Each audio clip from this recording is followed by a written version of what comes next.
tey dañ fi ñëw pour waxtaan ak yéen ci dispositif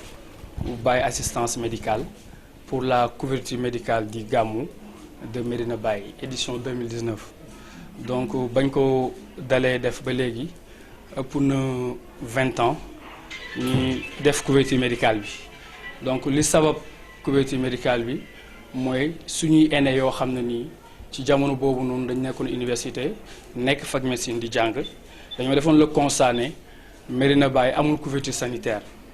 Gamou lu mu rëy rëy lu ñu fi dajee lu mu bari bari amul kenn ku leen daan taxaw ci wàllu wér-gu-yaram te dañ ko daan gis ci yeneen këru diine yi loolu moo taxoon noonu ñu mobiliser wu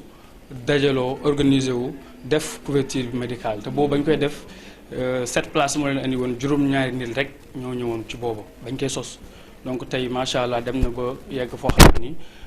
200 personnes une équipe médicale composée de 200 personnes ñooy def le déplacement donc loolu noonu moo tax tey ñu ñëw pour waxtaan ak yéen ci dispositif bi pour wax leen ne Baye assistance médicale comme ni ñu ko daan defee édition yëpp ren dañoo yokk suñuy moyens dañoo yokk suñu effectif pour la bonne marche de la couverture médicale du Gamou de Médina Baye. Baye assistance médicale ci fàttali rek association boo xam ne li dafa takkee mbooleem ay médecins ay pharmaciens ay infirmiers ay dentistes ak aussi ay professeurs université ak ay assistants des universités ensuite des étudiants des UFR santé Dakar Thiès Saint-Louis ginnaaw ñu nekk Dakar te ñi ko sosoon ñu bëri ñoom ñëpp pare nañ tey ay professionnels lañ te ñoom ñëpp ay chefs de service lañ ñoom ñëpp ñu ngi liggéey ñu ngi ci hôpital yi di liggéey donc ñun seeni rak ñoo téye le flambeau donc association boobu li ko tax a jóg mooy xidmaal Maolana Cheikh Ibrahima Niass xidmaal suñu sëriñ ndax moom moo wax ne amul sikk ne képp ku ko liggéeyal di nga jot sa càkkutéef donc loolu moo tax ñun domaine santé bi ñu nekk ñu ciy liggéeyal suñu sëriñ pour def ci li nga xam ne nii mooy apporter suñu pierre ndax à l'édifice. Baye assistance médicale Gamou gu nekk rek lépp lu ñu doon def lu ñu defoon daaw dañ koy doubler donc dispositif bi ren nous avons une équipe de plus de 200 membres composée de des professeurs des assistants des spécialistes domaine spécialité yëpp ñu ngi fi am nañu aussi ay généralistes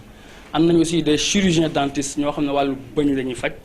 am nañ ay infirmiers ak ay sages-femmes donc loolu mooy dispositif bi ci wàllu équipe bi donc dinañ amal liggéey bi suba incha allah lañ koy tàmbali def benn don de sang maye deret incha allah bu xëyee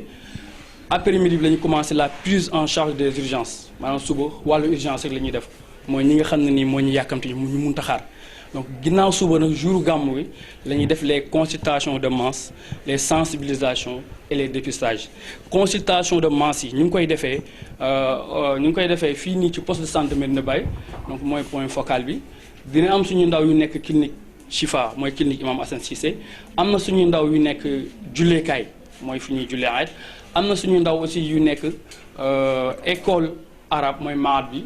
en dehors des sites d'habitude juróomi sites yooyu lañ daan def mais ren dañ ci yokkaat yeneen ñaar mu gën a am solo ren dañ ci yokk hôpital régional El Hadj Ibrahima Niass am na ay spécialités yu fay nekk yoo xam ne ni ñooy appuyer équipe bu nekk hôpital ensuite am na benn équipe boo xam ne ñoo nekk Kasnack district Kasnack donc ren juróom-ñaari sites yooyu ginnaaw juróom-ñaari yooyu am nañ beneen dispositif boo xam ne benn équipe mobile la ñoo xam ne dañuy nekk sur place fu ñu woo rek yàlla tere fu ñu soxlaa médecin yi rek ñu jël oto gaaw déplacé wu dem sur le terrain ren aussi dañ ci yokkaat loo xam ne nii mooy des analyses biologiques ren dañuy defaale analyse année yëpp loolu mosul am c'est la première fois ñu def couverture médicale boo xam ne nii dañuy def analyse di leen def NFS di leen def goutte épaisse di leen def test demal di leen def glycémie di leen def aussi antigène HBS mooy dépistage hépatite B donc loolu lañ ci yokk ren ensuite di leen def aussi dépistage cancer du col de l'utérus xam nañu sonal na nit ñëpp dañ def aussi dépistage cancer de sein donc loolu lañ ci yokk ren mooy analyse biologique ak dépistage yi nga xam ne nii mosuñ ko def loolu nag ñu ngi ciy gërëm suñu biologistes yi nga xam ne nii ñoo nekk ci association bi ñoo ci def ay jéego yu am solo ba loolu ñu mën ko am ren ndax du mosuñ ko am te je pense que soxla nañ ko bu ñu consulter ci côté bi beneen côté bi war nañ seet deret yi seet doomu jàngoro yi donc prise en charge bi am na malade bu ñu dépisté bépp doomu jàngoro bu ñu gis ci yow dañ lay jël en charge sur place bu nekkee loo xam ne nii ëpp na wala moyens yu mu laaj wala matériel yu mu laaj amu fi dañ lay référer à l'hôpital régional am na suñu ndaw yu nekk foofu équipe hôpital bi aussi ñu ngi fa spécialiste yi ñu ngi fa bu ñu demee foofu pratiquement mën nañu wax ne gratuité des soins la rajo yi aussi bi nga defalee rajo doo fay ci jour bi donc loolu mooy prise en charge bi lu ñu mën a jël fii moom suñu ndaw yëpp macha allah ñu ngi fi dañ leen jël en charge bu dee weesu na fii dañ leen yóbbu à l'hôpital régional comme ni mu ko waxee voilà. donc je pense que dinañu coûter xaalis bu bari mais nag sant yàlla la ñëw dañ cee sant yàlla ndax daaw bañ defee suñ bilan on a dépensé 2 millions 800 pour gàmmu gi kese donc ren budget bi ëpp na loolu donc ren on est à 3 millions 500 près de 4 millions lañ mobilisé ci fonds te loolu lépp bu ngeen ko gisee ci fonds propre la par assistance médicale association boo xam ne ni kenn neew ci gannaaw amul kenn koy dimbale ay cotisation suñu membre des professionnels ñooy cotiser dajale fii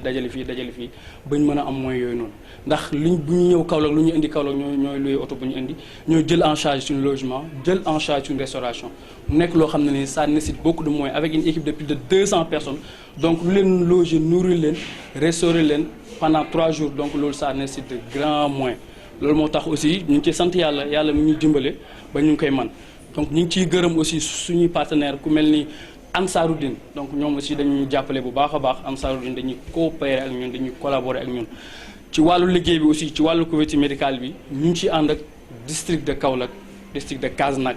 docteur Niane Seck aussi vraiment suñu partenaire la ensuite région médicale ndax liggéey bi ñu dem ñoo ko bokk di def mais ñun ñooy nekk sur le terrain ñoom ñoo ñuy jàppale donc ñu ngi gërëm partenaires yooyu. waaw manquement yi moom du ñàkk ndax chaque année on revue les mêmes problèmes mooy lan ci côté médicament. ku ne xam na ne médicaments yi ñëw fii ni doyul le stock est insuffisant vraiment loolu moom ñu nekk sur le terrain dañ koy xam le stock est insuffisant daaw l'année dernière jour gàmmu Médina à minuit il y avait rupture totale de paracétamol fii nii may wax yéen ci poste de santé Médina Baye paracétamol bi nga xam ne mooy li gën a terre à terre dafa jeexoon takk te loolu je pense que loolu jaaduwul war na médicaments yi war na doy ba nga xam ne ni ba couverture bi di jeex lépp lu nit soxla ci garab bu ñëwee war na ko fay fekk mais ñun amuñ problème boobu ndax bu ñëwee liñ fi mën a fekk ci garab moom la ñuy liggéey nu mën a toll moom la ñuy liggéey bu paree bu jeexee ñu bàyyi ko sur place dem de toute façon ñun noonu la ñuy liggéey mais daal ñu ngi ñaax état bi ñuy ñaan autorités yi ñu yokk dotation bi yokk stock en médicament bi ndax population bi soxla nañ ko ku wax gàmmu Médina Baye xam ne gàmmu bu am envergure la gàmmu mawlid international la fu ne lay nit ñi ñëw di jógee di ñëw donc ay kilifa ñoo xam ne ni ay boromi dara ñëpp fi ñu dajee donc loolu war nañ mën a yokkaat seen loxo ci wàllu stock ci wàllu dotation de médicament loolu daal lañ ciy ñaan état bi ñu gën ñu ci dimbale.